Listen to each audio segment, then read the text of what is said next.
Assalamu alaikum warahmatullahi wabarakatuh. Ezden Jumanne hapa, tuko kwenye gari, tupo Maka na tunaelekea sehemu. Tumetoka kuona Jabal Hira, ni mlima mkubwa ambapo Mtume sallallahu alaihi wasallam kwa mara ya kwanza alitokewa na Jibril, sehemu ambayo alishushiwa utume, pia akashushiwa aya za mwanzo zile Iqra bismi rabbika alladhi khalaq na kuendelea.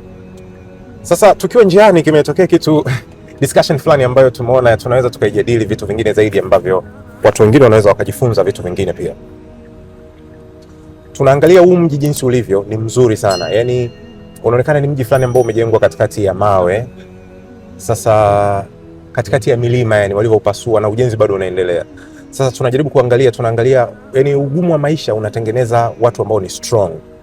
Watu na watu strong kutokana na kupambana kwao kwa nguvu wanatengeneza wepesi wa maisha, kwa sababu wao wanataka wawarahisishie familia zao na vizazi vinavyokuja. Lakini sasa wale watoto wao wale wanaokuja kuzaliwa, wao wanakuja kukuta kila kitu kiko smooth, wanakuja kukuta mambo yote yako sawa sawa, tayari wao wanaanza kuishi yani kwa ule wepesi walioukuta. Watoto hawa hawawezi kuishi ule ugumu wa baba zao. Kwa hiyo kinachotokea ni kwamba kizazi cha hawa watoto kitakuwa more softer, kitakuwa laini zaidi, kiasi kwamba hicho kizazi kingine kitakuja kufanya maisha hayo magumu zaidi, kwa sababu huenda kikawa kizazi ambacho hakitazalisha watu ambao ni wapambanaji au watu ambao ni wachapakazi, tuseme. Yani hawatakuwa wachapakazi kwa sababu ni watu ambao watakuwa wanataka wepesi. Sasa ni discussion ambayo imekuwa kwamba tunaendelea kuijadili. Sasa hivi naomba nimkaribishe ndugu yangu hapa. Mimi nilikuwa nasema tulikuwa tuko tunazungumza ndio namna Mtume sallallahu alivyokuwa anasafiri, alivyokuwa anatembea na miguu kutoka sehemu moja kwenda sehemu nyingine, na umbali uliokuwepo kutoka sehemu alipokuwa anatoka na anaenda sehemu nyingine. Tumeona gari imetumia muda mrefu sana kufika sehemu ile, lakini tunafikiria Mtume sallallahu aliweza kutembea na miguu kutoka sehemu moja kupanda mlima mrefu kama ule ambao tumetoka kuangalia na miguu, alafu sisi tunatumia magari, tunaona kama ndio tunafanya vizuri, lakini huenda tunaharibu miili yetu, na hili linapelekea miili yetu kuwa dhaifu, kwa sababu hatutaki kutembea, hatutaki kufanya kazi za nguvu, hatutaki kufanya nini. Kwa hiyo nikawa nafikiria maisha yetu ya utotoni tulivyokuwa watoto kule kwetu. Sisi kwetu ni Bukoba. Kwa hiyo tulikuwa tunatoka Rutete kwenda Kamachumu, tunaenda na miguu, tunapanda milima na mizigo unabeba karibia kilo 20 za mahindi.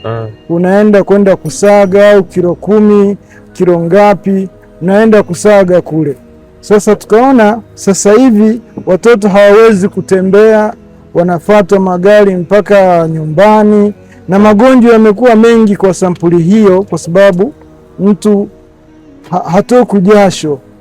Kwa hiyo Mtume sallallahu alikuwa anafanya jambo la kutembea, anatembea muda mrefu, na hili kama lingelikuwepo mpaka sasa hivi, na maana na sisi tungelikuwa na hali nzuri ya kimwili. Ya kujenga miili yetu ilikuwa imejengeka kuliko sasa hivi.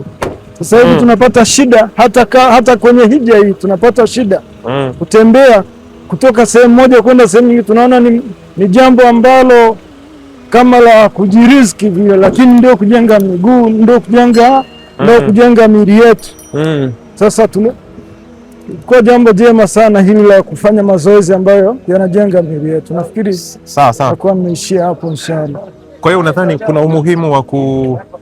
umuhimu wa kuwanyima kidogo vitu watoto wanapotaka vitu, labda ni kwamba wasio wanapata kwa wakati, wajifunze uchapakazi, wajifunze kutafuta, yani kuna umuhimu huo mkubwa sana, kwa sababu bila kufanya hivyo nafikiri maisha yao yanaweza kuwa mabaya zaidi.